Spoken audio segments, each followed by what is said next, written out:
The Group Chief Executive Officer of NNPC Limited, Engineer Bayo Ojulari, says the national oil company currently lacks the capacity to operate refineries profitably, describing the revival of the Port Harcourt Refinery as a major waste of resources.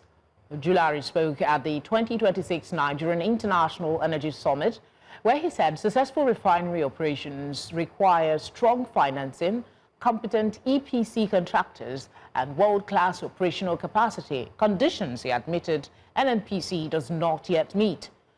The Port Harcourt Refinery, rehabilitated at the cost of about $1.5 billion, was reopened in late 2024, but shut again months later after running at heavy losses. Ojulari said reviews showed poor utilization and value leakage despite regular crude supply.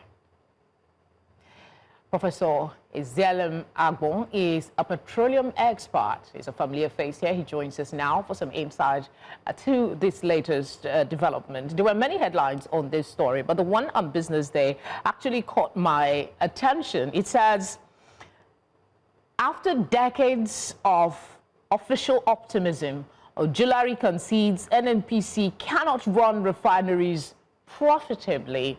The question I want to ask is, what do we do with this capitulation at this time? Thank you for having me. The NNPCL went through a process. First, they decided in reviewing the refinery whether to sell it off as scrap or not. Then they decided we are not going to sell it. Now, if you are not going to sell it, you have two options. Either you operate it alone, you repair and operate it alone, or you have a joint operation or joint venture with some foreign partners or with some other partners. They have now reached the second level of saying we lack the capacity to operate it alone. So now we are left with just looking for a partner, an O&M partner, operate and maintenance. And this will raise the question of equity.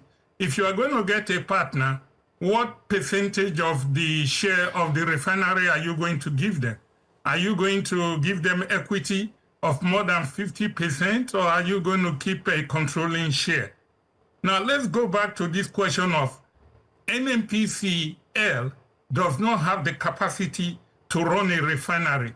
That is really a poor marketing of NNPCL as a commercial entity. You got to remember there's a difference between NNPC, controlled by the government, and NNPCL, which is a commercial entity. If you're a commercial entity and you lack the capability to operate a refinery, you go out in the world and you hire experts. You hire people from other refineries that have got the but that is the proposal. That is the proposal he's putting on the table now. But the curiosity is, why did it take so long? And why did the NNPC spend about $1.5 billion rehabilitating Port Harcourt Refinery, for instance, if it lacked the capacity to run it profitably? And what should be done now? That is not what the NNPC chairman is saying. The NNPC chairman is saying that there is value leakage. These are terminology which means there's poor management, and that they are putting raw crude into the refinery, and the products they are getting from the refinery in Port Harcourt and selling, they are doing it at a loss. If you are a commercial entity, like Dangote is a commercial entity with Dangote shareholder, NNPCL Port Harcourt is a commercial entity with the Ministry of Petroleum Resources and Ministry of Finance and the Nigerian people as its shareholder. If you're a commercial entity and you are putting crude in a refinery and they are not operating profitably, you change the management. You bring in foreign management, experienced management, and you give them KPIs. If they don't meet them, you fire them. But so when NNPC leadership says that the Port Harcourt Refinery lack the capacity to run the refinery without telling us how many, there's no change in management, there's no action to stop corruption, then that conclusion, I just shake my head, because if you give that refinery to Dangote, he will operate it efficiently. But, Prof, let me say something at the risk of sounding naive, yeah? this is not a new thing. If you look at it from, I mean, the conversations I've even had with you on this subject, but there is other aspects to it that he highlighted. He said the situation was compounded by what he described as intense political pressure to maintain operations despite mounting losses, creating tension between commercial rationality and political imperatives. So on the one hand, yes, it's business. On the other hand, there is this safe face. You remember all the drama around the reopening of Port Harcourt Refinery when some people went there and said it's not working. The government came and said it is working. I mean, what do we do? Well, he has done one thing correctly. When you are faced with political pressure, it's different when you are an extension of government and when you are a commercial entity. If you're a commercial entity and you are faced with political pressure, you reject them. So he has now made an economic decision. He says the thing is not financially profitable. But if you're a commercial entity and you have an operation that is not financially, is not economical, once you make that decision, you change the management, you stop the corruption, and you run it like a commercial entity. Now I ask the question, if you are commercial like Dangote, why is it that in the Nigerian environment, Dangote can run a refinery successfully as a private enterprise, and NNPC, which is supposed to be commercial and private, cannot run it? Dangote is running it by hiring foreigners when he needs to, going all over the world to hire competent people.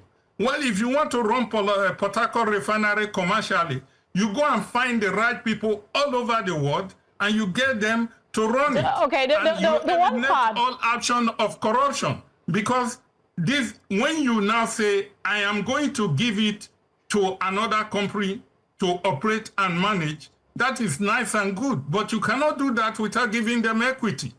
Yes, but he has said three things. I don't know, quickly, we are almost out of time. He has said three things. I don't know if you concur. He said, first, financing to support operations. Second, competent EPC contractors. Third, world-class operational capacity to run the refinery. They want people who are actually running refinery. Do you think this can be achieved after all these decades of failure? Well, they have decided that this cannot be achieved unless they bring in a partner. So, but I will say this with respect to the 3 points you have made. As an entity, they should be able to organize the finance. The problem which is pointing out is that their input of finance does not get an output that is financial, that is economical. So when it comes to operation capacity, he should go all over the world to go and find it. But rather, he has decided he's going to get a partner that runs a refinery. Let me give an example. In UAE, they have the biggest, fourth largest refinery in the world that was built in 1982. And 90% of the workers in that refineries are not from UAE. They are foreigners.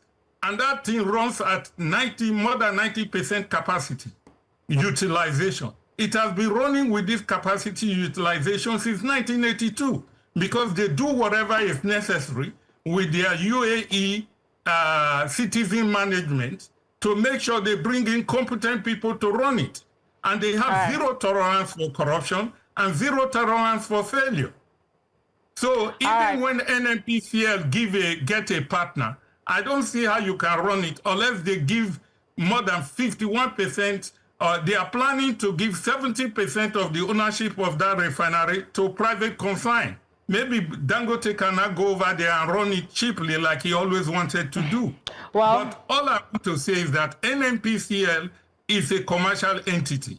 It should ignore political pressure, and if they cannot run any place profitably, they should fire the management, go all over the world and hire foreign management to run it for them. All right, Prof. The first option is what they are considering now, which is operate and manage. If we do operate and manage in Nigeria, we will never become an industrialized nation that is self-sufficient in energy.